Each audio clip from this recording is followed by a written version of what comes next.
Sir अपने परिचय देते हुए बताइए क्या हो रहा था। जी, मैं बनते डीपी बौद्ध कानपुर से।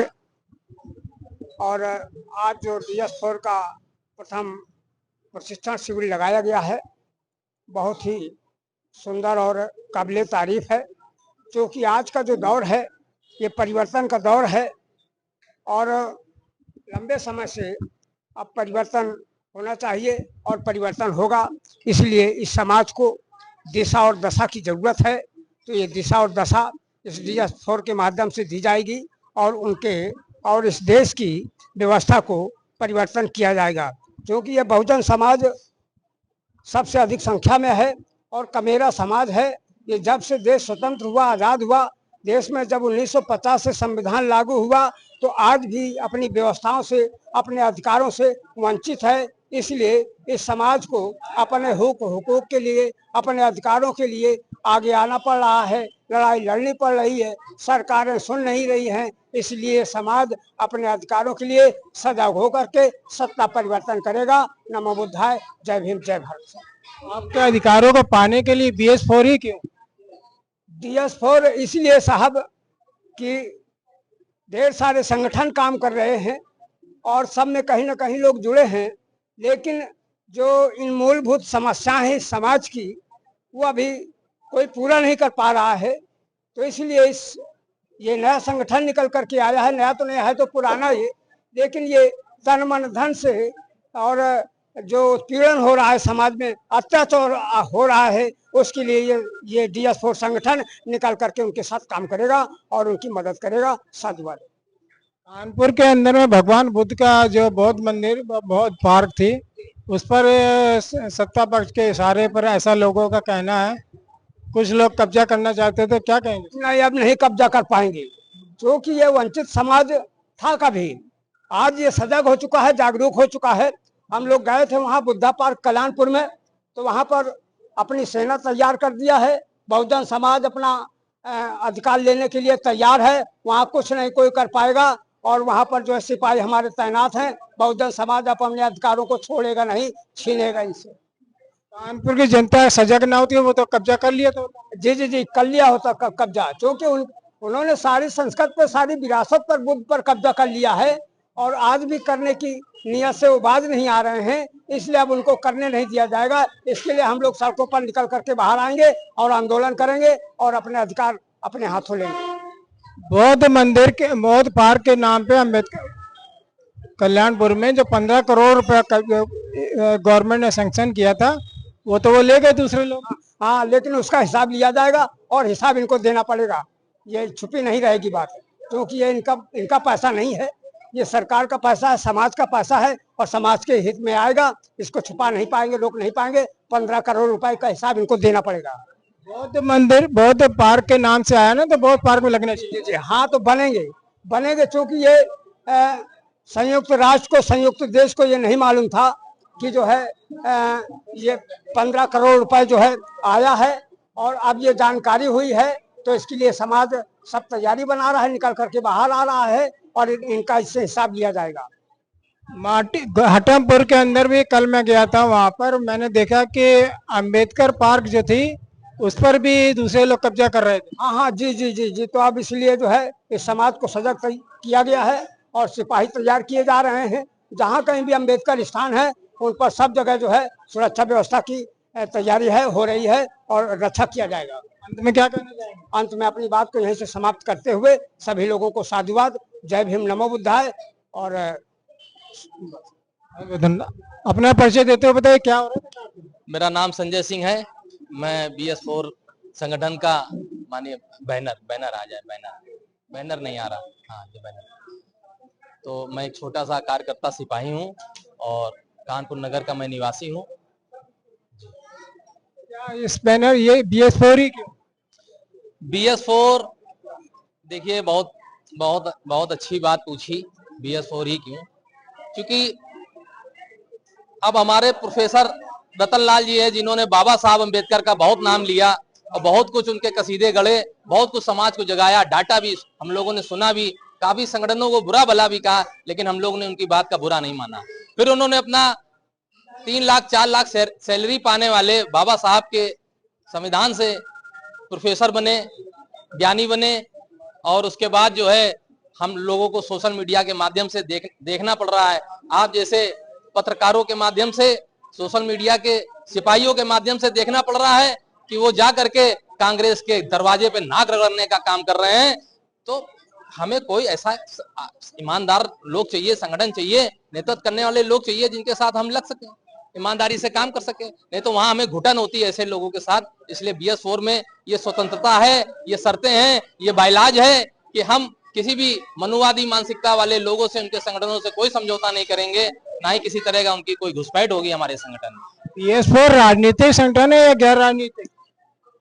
माननीय पत्रकार महोदय, ये गैर राजनीतिक सामाजिक संगठन है, और ये राजनीति को बाबा साहब अंबेडकर के बनाए हुए संविधान के अधिकारों का प्रयोग करते हुए, ये जो राजनीति जिसे लोकतंत्र का जो महापर्व होता है, लोकतंत्र का महापर्व जो होता है चुनाव, उसमें आपने जो निर्दलीय प्रत्याशी उतार करके संगठन की सारी टीम, हर क्षेत्र की, हर वार्ड की, हर विधानसभा की, हर लोकसभा की टीमें उसकी मदद करेंगी। अपने बीच में से बाबा साहब अंबेडकर के मानने वाले ईमानदार नेताओं को निकाल करके, उन्हें जिता करके हमारी लोकसभा, विधानसभा में हर जगह हिस्सेदारी सुनिश्चित करेगा। कानपुर में 110 वार्ड है, इतने कार्यकर्ता हैं आपको?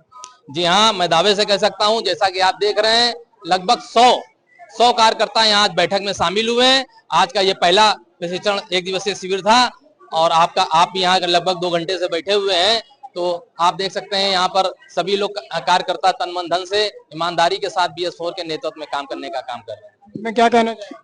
अंत में मैं यही कहना चाहूंगा कि हमारा हर बहुजन, मूल निवासी बहुजन समाज में जो लोग जन्मे महापुरुष और संतों की विचारधारा को जो मानने वाले लोग हैं, मैं उनसे हाथ जोड़ के निवेदन करता हूं कि आप लोग जल्द से जल्द मनुवादी ताकतों से, चाहे वो कांग्रेस हो, BJP हो, चाहे और जितने भी दल हो, चाहे भाजपा और कांग्रेस में रह करके आए हैं और चले गए बड़े बड़े नेता जो आज बड़े बड़े कारों में चल रहे हैं, और आकर के फिर से अम्बेडकरवाद का झंडा उठाने को बोल रहे हैं और बता रहे हैं कि हम इस देश के, इस समाज के मसीहा हैं और इस देश में बाबा साहब का संविधान बचाएंगे और उसको लाएंगे। तो ऐसे नक्कालों से सावधान रहिए, और जनता सूझबूझ करके अपना निर्णय लेगी आने वाले समय। इसी प्रदेश जी, मेरा नाम मोहित सोनकर है, मैं उन्नाव का रहने वाला हूँ, और भारत की मजबूरी है, BS4 बहुत जरूरी है। अपना परिचय देते हुए बताइए कि क्या कर रहे हैं आप? हमारा नाम सुनैना दीमान है, वार्ड अध्यक्ष लक्ष्मीपुरवा में रहते हैं, महिला मोर्चा। क्या हो रहा था यहाँ पे प्रतिक्षण हो रहा है, प्रतिक्षण मीटिंग हो रही थी BS4 की? BS4 की जी। BS4 ही क्यों जी, BS4 में ही आप शामिल क्यों हुई है? BS4 एक सामाजिक संगठन है, इसलिए BS4 में हम लोग शामिल हैं। चुनाव लड़ेंगे। अपना परिचय देते हुए बताइए क्या कर रहे हैं? मेरा नाम फूलमती गौतम है, मैं कानपुर मंडल प्रभारी महिला मोर्चा हूँ, और मैं BS4 से जुड़ी हूँ। और BS4 हमारा एक सामाजिक संगठन है जो हमारे दुख सुख में खड़ा होता है, और हमारा हम सब 85% के जो भी लोग हैं, हम एक दूसरे के प्रति दुख सुख में सहभागी हैं। बस इसीलिए हम लोग BS4 से जुड़े हुए हैं और आगे भी जोड़ने का काम करना चाहते हैं। अपना परिचय देते हुए बताइए क्या कर रहे हैं? मैं राजू भारती वाल्मीकि, प्रदेश वरिष्ठ उपाध्यक्ष BS4। मैं BS4 में काम कर रहा हूं, और हम दबे कुचले लोग जो हमारे समाज के हैं, और उनको शिक्षा, रोजगार आज के बारे में बातचीत करते हुए उनकी मदद करते हैं। RTE में बच्चों को दाखिला के लिए हम बच्चे ढूंढ के उनको पढ़ने का इंतजाम करते हैं। हमारी मौजूदा सरकार हमारे स्कूलों को तो बंद कर रही है, हमारे घर के आसपास बाजारों में शराब के अड्डे खोलने का काम कर रही है। अभी हाल में ही 5,000 स्कूलों को बंद किया, और उससे 2 गुने हमारे रिहायशी स्थानों के आसपास शराब के अड्डे खोल दिए, जिससे हमारे बच्चे पढ़ लिख ना सके और जुआ दारू शराब में व्यस्त रहे। सरकार की इस घिनौनी नीति को निष्फल करने के लिए हमारा संगठन BS4 कार्य कर रहा है और करता रहेगा। हम अपने समाज को जगाएंगे और पढ़ाएंगे बच्चों को, और जो हमारी बीजेपी मनुवादी विचारधारा है हम उससे निरंतर लड़ते रहेंगे। इसके लिए हमारे BS4 के संस्थापक माननीय M.K. खाटवाल जी ने जो कदम उठाया है, उस कदम से कदम मिला करके हम इस मौजूदा सरकार से लड़ाई लड़ेंगे और अपने हक और अधिकारों को लेकर रहेंगे। अपना परिचय देते हुए बताइए सर, क्या होगा? सर यहाँ पे आज जो एक प्रशिक्षण शिविर कार्यक्रम चलाया जा रहा है, ये समाज को जागृत करने का एक अभियान है। BS4 के माध्यम से जो बहुजन समाज स्वाभिमान संघर्ष संगठन के नाम से जिसे पूरे भारत में जाना जाता है, और हम लोग इस संगठन को माध्यम से लोगों को प्रशिक्षित करने का कार्य कर रहे हैं, क्योंकि ये भारत देश जो हमारी कभी सोने की चिड़िया माना जाता था, और हमारे देश में बहुजन समाज के संतों गुरुओं की बताए हुए मार्ग पर हम सब लोग चलने का काम करते हैं। जैसा कि हमारे देश में संत गुरु कबीर, संत रविदास जी, जिन्होंने अपने वाणी के माध्यम से बोला था कि ऐसा चाहूं राज में जहां मिले सबन को अन्न, और छोटो बड़ो सब सम बसें, रविदास रहे प्रसन्न। ऐसे देश में समाज के लोग 5 किलो राशन के लिए देश में कंट्रोलों में जाकर के लाइन लगाने के लिए मजबूर हैं। हम ऐसी व्यवस्था को उखाड़ फेंकना चाहते हैं, जहां पर हमारे समाज के लोग नदी नाले और नहर के किनारे झुग्गी बस्तियां डाल करके रहने के लिए मजबूर हैं। हम बहुजन समाज के लोगों को प्रशिक्षित करके उन्हें इस देश का हुक्मरान बनाना चाहते हैं, और इस देश की कमान बहुजन समाज के हाथों में सौंपना चाहते हैं। इसी बात के साथ अपनी बात को समाप्त करता हूं। जय भीम, जय भारत। अपना परिचय देते हुए बताइए, क्या हो रहा है? सर मेरा नाम दुर्गा है, दुर्गा कुमारी। सर मैं इसमें क्या कहते हैं, सर से मैं इसी स्कूल में मेरा बच्चा पढ़ता था, अचानक उनसे मुलाकात हुई। उन्होंने कहा कि हम बौद्ध धर्म से हैं और हम बाबा साहब को मानने वाले, और बाबा साहब को मानने वाले मैं भी हूँ, मेरे माता पिता, मेरे हस्बैंड, सब हमारे इसी दिशा में हैं। लेकिन इन्होंने कहा कि आप हमारे यहाँ आइए, आपको एक प्लेटफॉर्म मिलेगा, आप अपनी बात रख सकती हैं, आप इसको ज्वाइन करके एक दूसरे को जोड़ सकती हैं, और ये हमारे लिए बहुत ही ज्यादा आवश्यक है। क्योंकि अगर हम महिलाएं एक साथ जुड़ करके अपने बच्चों को नई जागरूकता और इन सब जितने भी अंधविश्वास हैं इनसे बाहर निकालेंगे, तो एक नया सवेरा होगा। और आगे की दिशा में जो बच्चे हमारे प्रगति नहीं कर पा रहे हैं, जो उनको एक तरीके से वे उनके हाथ पैरों को बांधा जा रहा है, वो शिक्षा के नाम पे तो लूट रहे हैं। हम किस तरीके मेहनत करके सारे पेरेंट्स पैसे देते हैं उन्हीं की गुलामी करके, और क्या कहते हैं, उन्हें पूरा अधिकार भी नहीं होता कि वो बराबर से बैठ जाएं या बराबर से उन्हें सम्मान दिया जाए। उसके बावजूद भी एक एक पैसा जोड़ के किस तरीके प्राइवेट स्कूलों में, सरकारी स्कूलों में किस तरह के उनका मतलब एडमिशन करा के उन्हें आगे के लिए भेजा जाता है। वो शिक्षा उन्हें जिस तरह भी मिलती हो, वहां तक पहुंचने के बाद अगर फॉर्म भरते हैं या कुछ भी करते हैं तो उन्हें कहीं पेपर लीक हो गया, कहीं कुछ करके उन्हें पीछे कर दिया जाता है। बाद में पता चलता है उसी में वैकेंसियां भर चुकी हैं, सीटें भर चुकी हैं, और जो बेचारा बच्चा इतनी मेहनत से निकल के, उनके माँ बाप इतनी मेहनत करके उनको पढ़ाते लिखाते हैं, वो बेचारे उदास होकर के अपने पीछे कदम ले करके फिर उसी काम में आ जाते हैं। तो क्या ये देश बढ़ रहा है कि ये देश पीछे जा रहा है? ये देश हमारा है, हम इसके मूल निवासी हैं। सरकार से आप संतुष्ट नहीं है? सर मैं सरकार से पहले तो मुझे लगता था कि चलिए कोई नेता आए हुए हैं, वो कुछ करेंगे, भारत में कुछ परिवर्तन लाएंगे, लेकिन मैंने देखा कि ये भारत में परिवर्तन नहीं, ये भारत में मनुवादी लाना चाहते हैं। क्योंकि जिस तरीके से हिंदू मुस्लिम ये सब चीजें हो रही हैं, ये भारत नहीं है। पहली बात तो ये भारत बुद्ध जी का है, यहाँ पर जितनी भी मंदिरें टूटती हैं वहां पर बुद्ध के अवशेष मिलते हैं और किसी के नहीं मिलते हैं। और उनका प्रमाण भी है, जिस समय आज इन्होंने संविधान की रूपरेखा बदल दी, किसी समय पर संविधान में विदेश लोग तक और भी देश में जाएंगे आप, बुद्ध जी की भारत से पहचान थी, वहां बुद्ध की फोटो थी, बुद्ध के सारे शिल्पकार और क्या कहते हैं, जितना भी ये कहा गया है कि भारत को सोने की चिड़िया, ये सब बुद्ध जी के ही जमाने में कहा गया है। और नालंदा जैसे कॉलेज में जब शिक्षा विदेशों से लोग ग्रहण करने आते थे तो वो भारत क्या होगा। और आज हमारे बच्चे अच्छे स्कूलों में नहीं जा पाते हैं, बताइए किस किस तरीके से उन्हें बेइज्जतियां, जो हम लोगों ने तो आज बहुत अच्छा जीवन जी लिया क्योंकि हमारे माँ बाप गवर्नमेंट सर्विस में थे, लेकिन अगर सोचिए उन लोगों ने जो अपनी अपनी जॉब में एंट्री करी होगी, उन्हें जिस तरह भी मिले ही होगी, उन्होंने मेंटली कितना कितना कुछ फेस किया होगा, उन्हें ऊंच नीच ये सब की भेद भावना, जिसके जरिए वो अपने बच्चों को भले ही स्कूल तक का दरवाजा दिखा दिया लेकिन उन्हें सही सही दिशा नहीं दिखा पाए क्योंकि उन्हें उतनी नॉलेज नहीं थी। उन्हें ये था कि हमें बच्चे को बस स्कूल तो भेज दें कम से कम, ये था। लेकिन जो पहले से पढ़ते आ रहे हैं, जो जजात हर चीज में मजबूत थे, उन्होंने अपने बच्चों को अच्छी से अच्छी दिशा में डाली और छोटे लोगों को अरे बस तुम ये पढ़ा दो वो पढ़ा दो, जबकि उतना पैसा उनका भी लगना है और उतना पैसा उनका भी लगना है। आप सरकार की इतनी बुराइयां करी, सरकार को लाए भी तो आप ही लोग हैं। अपना परिचय देते बताइए। मैं रेणु धीमान BS4 की पूर्व जिला अध्यक्ष एवं प्रेजेंट में मैं BS4 की महिला मोर्चा की सलाहकार हूँ। बशर्ते क्या है ना कि ये हमारा संगठन BS4 हमारे माननीय MK खाटवान जी जो संस्थापक है, उनके जरिए इस बुद्ध की धरती पर उन्होंने एक ऐसा संगठन बनाया कि जो हमारे समाज में बहुत से छोटे छोटे संगठन चल रहे हैं, लेकिन यही संगठन अगर एक जगह पर हो जाए और एकजुट हो जाए तो ये बहुत बड़ा बन सकता है।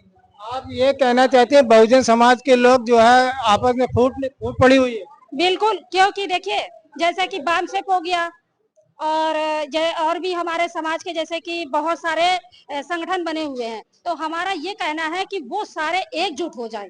जब एकजुट हो जाएंगे तो ताकत हमारी बढ़ जाएगी। जब हम अलग अलग रहेंगे तो हमको तो ये 15 और 85 की लड़ाई में तो हम लोग तो तोड़ दिए जाएंगे। वैसे भी आपके बंद कर दिए, आपके कानपुर के अंदर भगवान बुद्ध के जो मंदिर है, पार्क थे कल्याणपुर में, वो तो दूसरे लोग कब्जा कर रहे थे।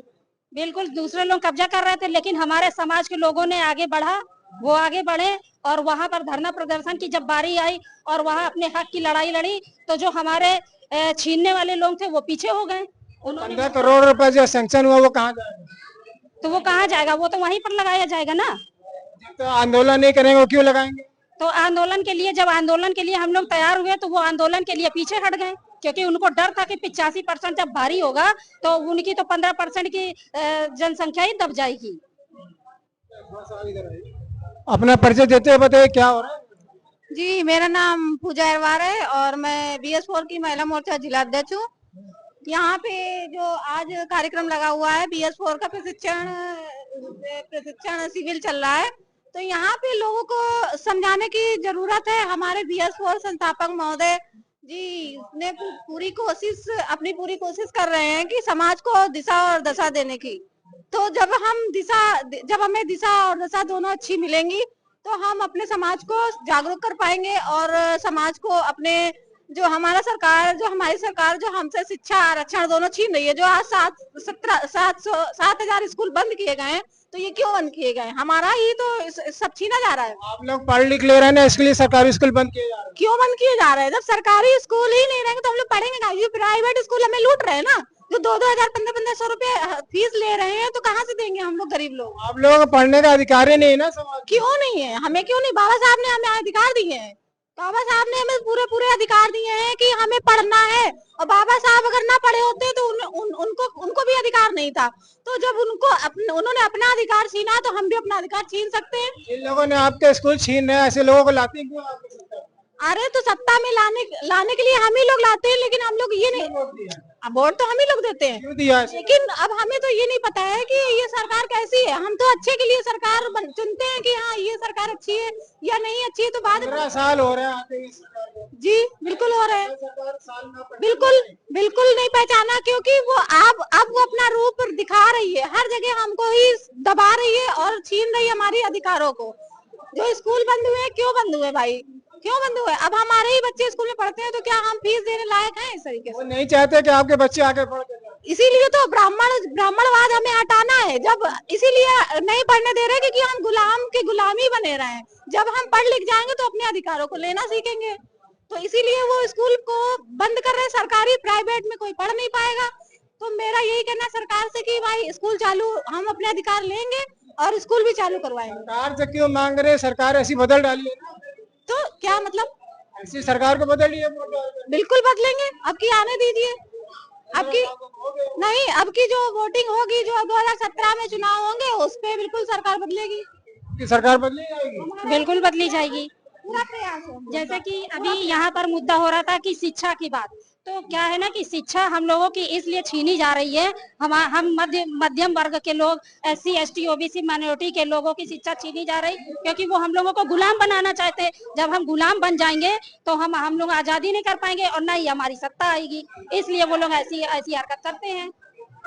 अंत में क्या जी, अंत में क्या कहना? अंत में यही कहना चाहूंगी, मैं अपने BS4 के द्वारा और माननीय संस्थापक की कंधों को मजबूत करते हुए अपने प्रशासन और शासन से अधिकार छीनूंगी। बाबा साहब ने मुझे अधिकार दिए हैं। बहुत बहुत धन्यवाद।